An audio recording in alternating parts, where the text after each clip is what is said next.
A cis person promised me cake in exchange for a 3-minute talk on a topic, so this is it. Gender according to the cis, a deconstruction of cis people's concept of gender based on their cakes. Cis people love cake, and they love talking about the sex of a baby, and we're going to break that down today. About this talk, I conducted a full hour of exhausting research on the topic, and as an outsider, I am the person who's best able to see what cis people believe about gender based on the writing that they do on their most important pieces of material, cakes.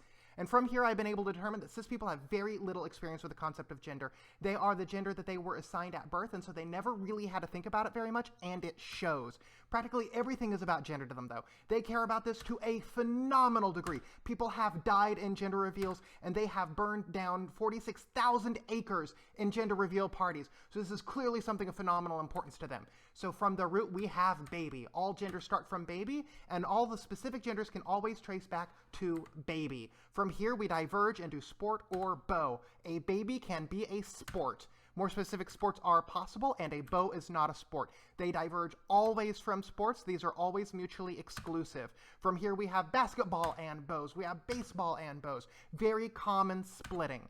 After that, we have additional bow divergence, and this is where the taxonomy really starts to branch out.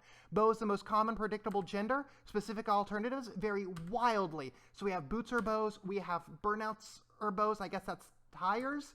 And then we have badges or bows. Is cop a gender? I've heard ACAB. Is that assigned cop at birth? Okay, from there we have sparkles. Sparkles are kind of like the Australia of gender. This is a very big branch, and it's kind of all on its own. Sparkles are not sports. And so from that, we get sparkles down there at the bottom. It is its own little thing. And then we find out that shoes mean something. We talked about them a little bit earlier, but then it started to really hit me. This is very frequent iconography. It's probably a base type. And so additional divergences can be shown from here. We have wheeler shoe is a very common thing. We have the touchdowns and tutus, heels, wheels or heels. So shoes, tires are shoes for cars.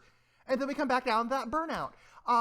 So from here, sports can branch from shoes because you have to wear shoes while you're doing a sport. Cop's still up there, I guess. Cop doesn't really fit, though. It's kind of all on its own. But then it hit me, gun. Gun is the opposite of glitter. And this is a very common split. Gun or glitter, gun or glitter, gun or glitter. And so from there, it all makes sense. This is full and complete. We have the taxonomy of gender awareness according to cis people based on their cakes. And this is 100% complete. And it explains everything. It's all there. Shit, I don't know where this goes.